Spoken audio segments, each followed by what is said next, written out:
Je suis arrivé en France le 31 janvier 2008 et écoutez très bien ce qui m'est arrivé à l'aéroport. Allez jusqu'au bout de cette vidéo, s'il vous plaît. Ce jour-là, j'arrive à l'aéroport avec ma soeur et son beau-frère. C'est mon tout premier jour en France et pour dire la vérité, c'est la première fois que je sors de mon petit trou, le Cameroun. Je n'étais jamais sorti avant du Cameroun. Je n'avais donc jamais pris d'avion avant. Je ne connaissais pas l'hiver et le froid. Il se trouve que pour venir en France, je m'étais habillé très légèrement.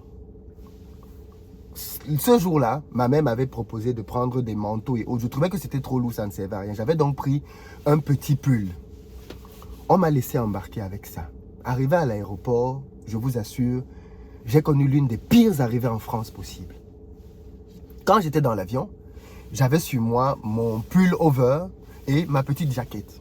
Je voyais que les gens étaient en t-shirt dans l'avion et je me disais, mais de quoi on me parle? On me parle de l'hiver, on me parle du froid. Mais regardez comment les gens sont en t-shirt. Quand l'avion a atterri, vous savez comment ça se passe, n'est-ce pas? Les gens ont commencé à sortir leur bagage et commencé à sortir les manteaux qui étaient dans leur valise. Là, tout à coup, j'ai eu l'impression d'être con. Parce que je me suis dit, ah ouais. Donc, en fait, eux, ils avaient d'autres choses qu'ils avaient cachées. Moi, j'avais déjà tout porté sur moi et eux, ils avaient d'autres choses. Quelques instants après, je vais découvrir ce que c'est que l'hiver. Sur le bord de l'avion, dès que je suis sorti, parce que malheureusement, ce jour-là, mon vol ne s'est pas agrippé à un terminal. Il fallait qu'on descende prendre un bus qui allait nous amener jusqu'au terminal. Donc, il fallait d'abord descendre. Dès que je suis sorti simplement de l'avion, j'ai remarqué que la buée commençait à sortir de mes narines. J'ai ressenti un froid comme si on m'avait mis dans un congélateur. On avait fermé depuis un mois. Je ne pouvais même pas parler. Je suis descendu, je suis rentré dans le bus. Je cherchais les radiateurs partout. C'est important que vous compreniez dans quel état d'esprit j'étais par rapport à ce qui va arriver. Quelques secondes seulement après. On entre dans le bus. Je ne parle à personne parce que je suis dans un état où je cherche la chaleur.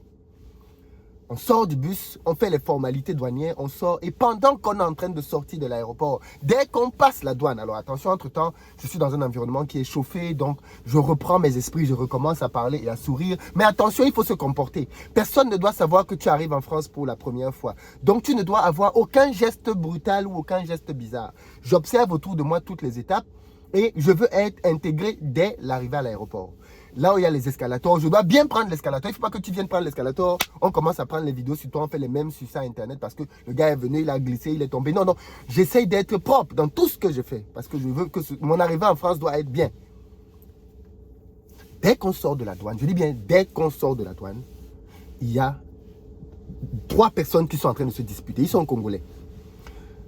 Un couple qui est venu attendre quelqu'un qui sortait de l'avion ce matin-là. Vous savez que tous les vols africains arrivent à Charles de Gaulle à peu près à la même heure. Donc, Cameroun, Côte d'Ivoire, tout le monde arrive à peu près entre 5h30 et 8h du matin. Donc, tout le monde est là. Ils sont en train de se disputer. Le couple lui dit, oui, on a tout fait pour toi, on t'a hébergé ici en France. Maintenant, tu allais exporter notre nom, nous salir. Et le gars, lui, il est là. Tu as l'impression qu'il est nargue. Il est bien habillé, comme un sapeur. Il les regarde un peu de haut. Et tout. Et nous, on est en train de regarder cette scène donc, en avançant tout doucement. Même pas 10 mètres après, je croise le regard d'une blanche, mignonne. Elle me regarde. Je la regarde. Premier contact avec un blanc en France. C'est très important. Premier contact. Elle me demande, vous êtes ensemble? Vous savez comment on renie quelqu'un? Est-ce que vous savez comment on renie quelqu'un? L'esprit de Judas est entré en moi. Je lui ai dit, non madame, je ne les connais pas. Dans un chocobi que je suis allé chercher, je ne sais pas trop où. Je ne les connais pas. Je n'ai même plus retourné le dos pour qu'on puisse penser une seule seconde que j'ai tracé ma route. Mais ce jour-là, je venais de recevoir ma première leçon. Ma première leçon d'une notion très importante. C'est que pour les Occidentaux, nous sommes tous les mêmes. Pour les Occidentaux et pour le reste du monde, nous sommes tous les mêmes. Il n'y a que nous, en tant qu'Africains, qui savons nous diviser. Il n'y a que nous, en tant qu'Africains, qui savons dire que toi, tu es Camerounais, toi, tu es Ivoirien, toi, tu es Sénégalais, toi, tu es Burkinabé, toi, tu es Malien, rentre chez toi.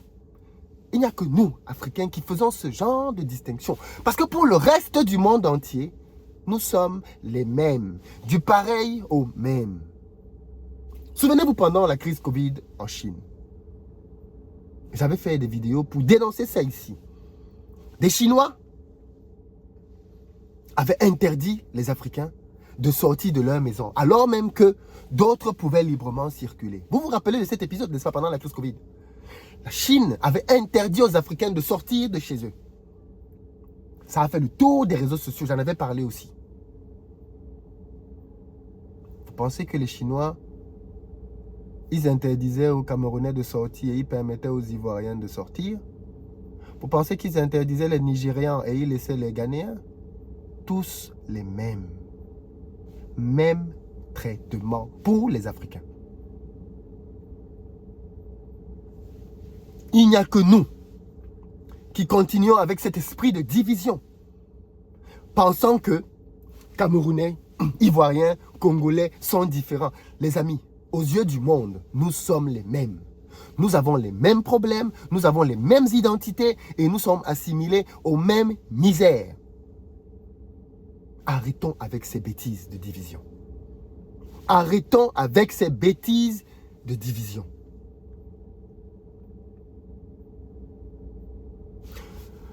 Revenons à ce cas de figure. Le problème que nous avons dans nos pays, c'est que quand il arrive un malheur chez les voisins, les autres ne s'en préoccupent pas. Revenons à cette histoire de Covid en Chine. Qu'est-ce qui s'était passé à cette période? Vous vous rappelez?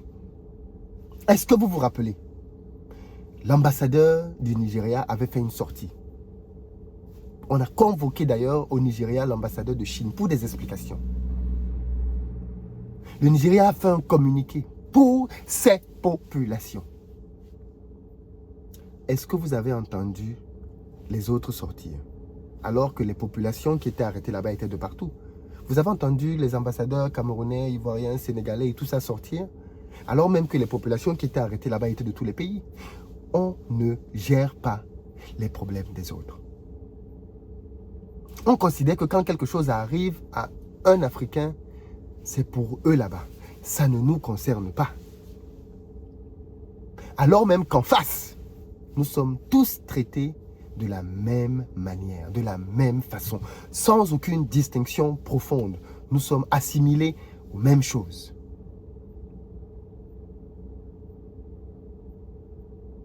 Et c'est très grave que les Africains ne comprennent pas que la division ne joue pas en leur faveur. C'est très grave que nous, les Africains, nous ne comprenions pas que nous avons tout intérêt à être unis. Le plus grand projet africain qui est combattu depuis très longtemps, c'est le projet de l'unité africaine. Tout le monde combat l'unité africaine. Parce que le jour que l'Afrique sera unie, elle sera très dangereuse. Tout le monde essaye de combattre et de diviser les Africains. Or, nous savons que le jour que nous allons être unis, même monnaie, même langue, un peu comme les États-Unis, ou même avec des divergences comme avec l'Union européenne, mais une véritable unité, ça va péter. Regardez la guerre en Ukraine. Toute l'Europe est derrière l'Ukraine. On envoie les armes, on envoie les stratégies, on envoie les technologies, on envoie l'argent, on soutient contre la Russie. Tout le monde en Europe, même les gens qui ne s'entendent pas, parce qu'il ne faut pas penser que tout le monde s'entend en Europe, parce que les Italiens sont amis des Français. On voit constamment les dirigeants italiens critiquer les dirigeants français. Ce n'est pas les plus grands amis au monde. Mais au nom de l'Europe, solidarité, on va combattre Poutine.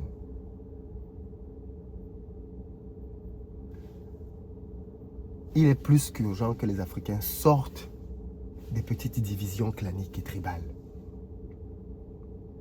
Il est plus qu'urgent que les Africains sortent de ça. Malheureusement, les plus gros agents de la division en Afrique sont dans la diaspora. Et c'est ça qui est même encore très choquant. C'est que les plus grands tribalistes africains sont les Africains qui sont dans la diaspora. Vous avez remarqué ça? Les plus gros tribalistes. Alors que quand il sort de son palier, on ne le traite pas en fonction du pays duquel il vient. On le considère simplement comme un Africain. Mais quand il sort de là et qu'on l'a traité comme un Africain, lui-même il va maintenant et il commence à diviser. Il dit que non, lui il est Congolais. Toi tu es Tchadien, vous n'avez rien à voir ensemble. Ainsi de suite. Voilà nos réalités. Divisées jusqu'à la moelle. Qu'est-ce qu'on peut faire? Qu'est-ce qu'on peut faire? Tant qu'on ne résout pas ça, pour moi, on court dans le sac. Tant qu'on ne résout pas ça, on court dans le sac. On court dans le sac. Parce qu'en face, nous sommes traités pareil. On ne te traite pas différemment parce que tu es sud-africain ou parce que tu es rwandais ou parce que tu es tchadien. Allez à la préfecture, regardez comment les Africains s'alignent pour avoir un titre de séjour. Et dites-moi, si quand ils arrivent, on traite les Gabonais différemment des Congolais ou différemment des Camerounais ou différemment des Ivoiriens. Même traitement.